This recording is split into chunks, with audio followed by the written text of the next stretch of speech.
According to the bookies, it will be Liverpool, West Ham, big outsiders going into this tie. Is that fair, Shaq? Yeah, well, if Liverpool put out a full-strength team, yeah, that's about fair.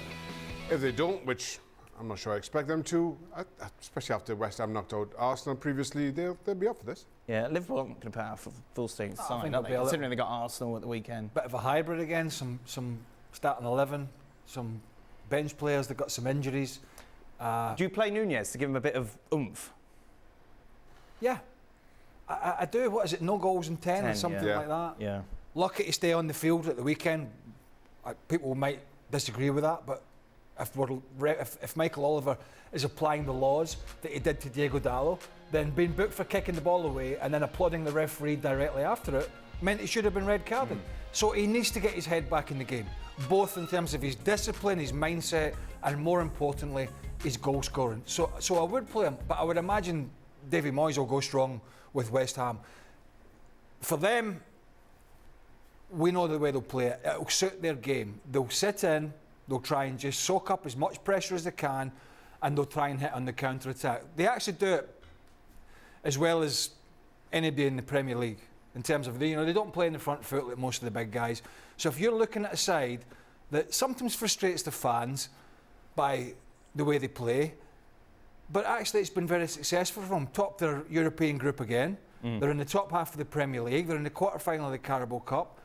It's not always the prettiest football, but they know how to game manage most games. They didn't have a particularly good game against Fulham recently, I think it was, but that apart, it's going to be a tough game for Liverpool, particularly if he plays a side with 5 or 6 regulars out, which I think he will. It's intriguing, isn't it, Shaq, for a number of reasons. One of the main ones being, you win this game, you're only one step away from Wembley. Yeah. And listen, I think there's just so much at stake, especially for clubs like West Ham, who aren't used to enjoying this kind of run, certainly domestically. I still refer to them as reigning European champions. But lifting domestic silverware, I think, is huge. And you're right, you get to this stage, semi-finals and final to go, and you feel you can match anybody on the day. And it's a big opportunity for West Ham. It's an intriguing tie, Ian. It is, and I think West Ham have won 7 of their last 9. As Craig said, they had that 5-0 reverse when they were tired, I think, at Fulham.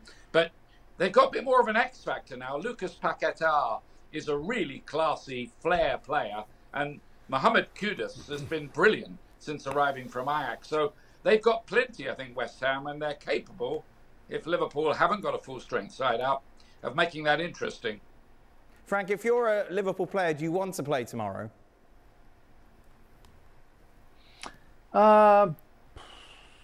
Yeah, because it's a big game, because it's going to be a full crowd, because you play against a Premier League team, and you know that it's something you can get at the end. It's that silverware. I mean, winning a Carabao Cup is still important for players, so you want to be involved.